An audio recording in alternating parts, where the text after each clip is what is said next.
অনেকগুলো missile system ইনি এনেছেন। আমরা দেখাবো অবশ্যই সেই মিসাইল সিস্টেম SY-400 যে মিসাইল ডিফেন্স সিস্টেম রয়েছে বাংলাদেশের কাছে চীনের থেকে পাওয়া, সেই মিসাইল ডিফেন্স সিস্টেমের ছবিও আমরা দেখাচ্ছি। এই হচ্ছে এই যে ব্যালিস্টিক মিসাইল ডেলিভারি সিস্টেম যেটা বাংলাদেশের হাতে রয়েছে এই মুহূর্তে। এবারে প্রশ্নটা হচ্ছে যে এই ইউজেজগুলো বাংলাদেশ কি জন্য করতে চায়? বাংলাদেশের উদ্দেশ্য কি শুধুমাত্র নিজেদের সার্বভৌমত্ব রক্ষা, নিজেদের সুরক্ষা, নাকি ভারতের মতন প্রতিবেশী দেশকে উত্তক্ত করা? স্যার, আপনার কি মনে হয় প্রিভিউ? দেখুন, আপনি যখন SY-400 আজকে লেটেস্ট গতকালই এটা ব্রেক হয়েছে যে চায়না থেকে ওরা এনেছে, এর আগে ওরা তুরস্ক থেকে এনেছে, তার মানে দুটো জায়গা। তো এটাও বলে দিয়েছে যে কোনো শর্ত ছাড়াই সব তোমাদের দিয়ে দেবো। শর্ত কি করে দিয়ে দেবে? ওদেরকে পয়সা দিতে, ওরা তো ধার দিয়ে দেয়। তুরস্ক কাউকে এরকম দেবে না, কিন্তু এরা এনেছে, এরা এনে নিয়েছে। তার মানে এদের কাছে আগে তুরস্কর একটা ছিল যেটা 120 কিলোমিটার, আর এবার 140। আমরা বলছি যে রেডিয়াস অফ অ্যাকশন যেটা আমরা বলি, একটা গোল গোল আমরা বানাই, এর মধ্যে কোথায় যেতে পারে, কোথায় টার্গেট আছে। প্রথম টার্গেট তো নিশ্চয়ই এটা শিলিগুড়ি করিডোর। তার মানে একটা প্র্যাকটিক্যাল অ্যাটমিক বোমা বানানোর প্রস্তুতি নিয়েছে। যে কোনো টাইমে ওরা বানাতে পারে, অ্যানাউন্স করতে পারবে কি আমার কাছে অ্যাটমিক বোমা আছে, নাম্বার 1 মিসাইল মেটেরিয়াল আছে। বাংলাদেশের এই ডার্ক ওয়েব যারা এই নিউজ, নাহলে এরা কি নাম পয়সা রোজগার করতো, ওই জিনিস দিয়ে এদের কাছে মিসাইল বোমা বানাবার একটা টেকনিক এসে গেছে। ওরা করতে পারে, মিনিচারাইজ করতে পারে। কেন যে ইউনুস যেটা আছে ইন্টারন্যাশনাল একটা মাফিয়া, ইউনুস একটা ইন্টারন্যাশনাল মাফিয়া, সন্ত্রাসবাদী সংগঠনের ডার্ক ওয়েবের মাফিয়া। পয়সা চায়, শুধু পয়সা পয়সা পয়সা, রাইট? এখন ডেলিভারি সিস্টেমটা SY-400 দেখালেন 300 kilometre hypersonic, that means 5.5 match, that means সাউন্ডের আওয়াজ থেকে 5 গুণ বেশি, রাইট? তা ওরা কোথায় যাবে? ওরা দিল্লি তো পৌঁছতে পারবে না। তাহলে ওরা আপনার সব থেকে নিচু যেটা আছে লালমনিরহাট মনে আছে, আপনি বারবার দেখিয়েছেন, ঠাকুরগাঁও দেখিয়েছেন, আর এটা কি আছে, এটা ট্র্যাক্টর লঞ্চ সিস্টেম। তার মানে এটা যে কোনো জায়গায় ওরা ঢুকিয়ে নিয়ে যেতে পারে, আর ওখান থেকে লঞ্চ করবে। তারপর ওখান থেকে এটা 4টে টিউব আছে, 4টে টিউবের পর ওরা চলে যাবে। তাহলে একটা আমাদের শিলিগুড়ি করিডোর কেন ভালনারেবল, আরো ভালনারেবল হয়েছে কেন? যে ইউনুস এর কাছে ছিল আপনার বোমা বানাবার ক্যাপাবিলিটি ডেভেলপ করছে। দ্বিতীয় আপনার এ করছে, এর লাভ কি হবে জানেন? মানুষের যতগুলো আমাদের 17 কোটি বাংলাদেশের ভাই বোন আছে, ওরা আর ইলেকশনের কথা বলবে না। ওরা একটা ওখানে প্রেশার ক্রিয়েট করছে, ওখানে যারা মৌলবাদী জিনিস আছে, অ্যান্টি ইন্ডিয়া সেন্টিমেন্ট, বিকজ আমরা তো কিছু বলিনি।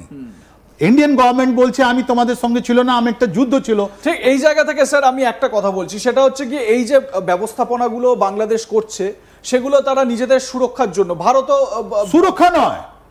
আমি একটা জায়গায় একটা স্পেসিফিক এই পয়েন্টে আসতে চাইছি। ভারত নিজেদের সুরক্ষার জন্য, নিজেদের সার্বভৌমত্বের জন্য, নিজেদের প্রতিরক্ষা ব্যবস্থাকে উন্নত করার জন্য বিভিন্ন রাশিয়ার থেকে হোক, ইউএসএর থেকে হোক, ফ্রান্সের থেকে হোক, তারা ডিফেন্স ডিল করে তাদের সঙ্গে। যদি বাংলাদেশ এটা করে তাতে সমস্যা কি? প্রথম কথা। দ্বিতীয় কথা, আমরা সোশ্যাল মিডিয়ায় দেখছি, সোশ্যাল মিডিয়া ভীষণ রকমভাবে চর্চার একটা জায়গায় তৈরি হয়েছে। সেটা কি? সেটা হচ্ছে বলা হচ্ছে বাংলাদেশের মাটিতে, আরো স্পেসিফিক ভাবে ঢাকার হোটেলে বসে ওই টেরেন্স জ্যাকসন যে সিআইএ এর এজেন্ট, আমাদের প্রাইম মিনিস্টার মোদি, তাকে অ্যাসাসিনেট করার নাকি ভয়ঙ্কর প্ল্যান রচনা করা হচ্ছিল। অ্যাবসলিউটলি। জাকির নায়ের এখন আনছে ওরা, কেন উস্কানি? এই জিনিস নিয়ে ওরা আমাদের উপরে, আপনাকে বললাম ইউরেনিয়াম নিয়ে আপনার বোমা বানানোর প্রস্তুতি নিচ্ছে এরা। মিসাইল সিস্টেম, ডেলিভারি সিস্টেম এনে দিল। টার্গেটের কথা, প্রথম টার্গেট আপনার শিলিগুড়ি করিডোর বারবার কেন বলছে? ও ভাবছে কেটে দিলে আমাদের নর্থ ইস্ট আলাদা হয়ে যাবে, নর্থ ইস্ট আলাদা হয়ে যাবে। উনি ভুলে যাচ্ছেন ইরানকে যখন আমেরিকা মারতে গেল ফারদা ওয়ারিতে নাম জানতে, ওরা প্রোঅ্যাক্টিভ। যখন ওদের সন্দেহ হয় তখন ওরা মারে। আমরা এখন জানেন, আমাদের যদি সন্দেহ হলে, ইউনুস সাহেব ইনি তো ডার্ক ওয়েবে হিরো, উনি তো সন্ত্রাসবাদী সংগঠন, ওনার চাই ইয়ে হাত হামে দে ইউনুস, আমরা ছাড়ছি না ইউনুসকে। এটা সোলে পিকচারের আমরা ডায়লগ মারছি না আরো। ইউনুস এখন ক্রসে আছেন, উনি কাঁদছেন। ওনার ইন্টারিম গভর্নমেন্ট ভেঙে গেছে। ওরা তো আপনার জামাত ইসলাম এন্ড বিএনপি গিয়ে বলেছে যে এই যে তোমার সঙ্গে লোক ছিল ওদেরকে তুমি সরাও, নালে ওদের তোমার তো গণতন্ত্র। ইউনুসের এবারে ফিউচারটা কি যদি সংক্ষেপে আপনার কাছে জানতে চাই? শেষ, end, physically eliminated. Owner DNA टा रखो, यदि परछक्का उड़ जाएगा, टुकड़े टुकड़े गैंग टुकड़े टुकड़े हो जाएंगे ओनर। আমরা কোল্যাটারাল ড্যাম যেরকম জোহারিকে, যেরকম হাসান নাসরুল্লাহকে জেল মারলো, যেরকম জেনারেল সুলেমানিকে ঠোক মারলো, ওরকমই ইনি যাবেন। একটা কথা বলুন আমাকে, যেরকম আমরা পেহেলগামে দেখলাম, পেহেলগামে আমরা যখন দেখলাম এবং যখন আমরা মানে ভারত যখন এটা প্রমাণ পেয়ে গেল যে এর নেপথ্যে পাকিস্তানের হাত রয়েছে, আমরা অপারেশন সিন্দুর করলাম।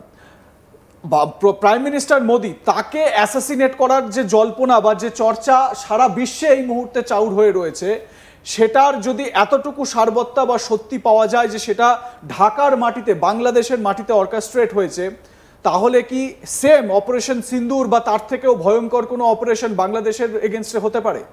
এর মধ্যে সন্দেহ কি আছে? এটা আমরা তো ইন্ডিপেন্ডেন্ট সভরেন কান্ট্রি, আমরা তো কোনোদিন ওদের কাছে ইন্টারফেয়ার করতে যাইনি। উনি স্টার্ট করেছেন। আপনি দেখুন এনার স্টেটমেন্ট আপনার 6 তারিখ থেকে, যখন এনাকে নমিনেট করা হলো তখন থেকে আমাদেরকে ধমকি দিয়ে যাচ্ছেন কি তোমরা যদি আমাকে সাপোর্ট না করো, তুমি যদি ইন্টারনাল সিকিউরিটি না করো, তাহলে তোমার আমি নর্থ ইস্ট কেটে দেবো। বিজিং এ গিয়ে বলছেন, বিমস্টেকে বলছেন, ইউএনজিতে বলছেন কি আমার अगेंस्ट ফেক কে হচ্ছে। আর এটা কি হচ্ছে? ইউরেনিয়াম স্মাগলিং আমরা বলিনি ওয়ার্ল্ডে। আপনি জানুয়ারি 2025-এ আপনি নেট লেগে দেখে দিন, একটা জাপানিজ একটা স্মাগলার ধরা পড়ছে, বাংলাদেশের নাম নিয়েছে কি আমি ওখান থেকে আনতাম। আর ওদের 10th আগস্ট, ওর আগেও আপনার যেটা কক্সবাজার চিটাগাঁও যেটা আপনার পোর্ট আছে ওখানে আপনার হয়েছে। আমাদের বেঙ্গলের এটা কানেকশন আছে, 2018-তেও আমরা ধরেছি। আর ওরাও বলেছে আমি স্ক্র্যাপ থেকে পেয়েছি। এটা স্ক্র্যাপ থেকে পাওয়া নেই, এটা সব ফাসাড, এটা মিডিয়াতে দেওয়া, এটা ভেরি সেন্সিটিভ জিনিস হয়। আমাদের কলকাতাতেও ইউরেনিয়াম ধরা পড়েছিল 2018-তে, আপনি চেক করতে পারেন। তাহলে একটা কানেকশন আমরা পাচ্ছি।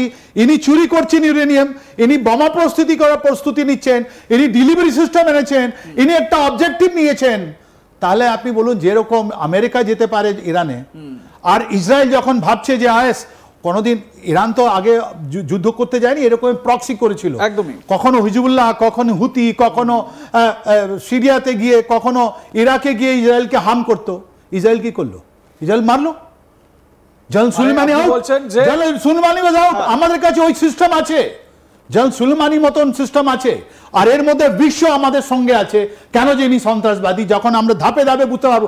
মনে আছে কলিন পাওয়েল, কলিন পাওয়েল আপনার দেখিয়েছিলেন কি এই জন্য যদি এটা একটা রিলিজ হয় তাহলে পুরো আমাদের নিউ ইয়র্ক শেষ হয়ে যাবে। সেম জিনিস এইটা যদি উনি চালান, এই যে ইউরেনিয়াম জিনিসটা নিয়ে বোমা দিয়ে ওটা বানাবেন উনি, ওনার মারা। তাই জন্য আপনি দেখুন এই দুবার উনি ওনাদের চিফ যাওয়ার কথা ছিল, আপনার সৌদি আরবে যাননি কেন? Why he did not go? What is the threat?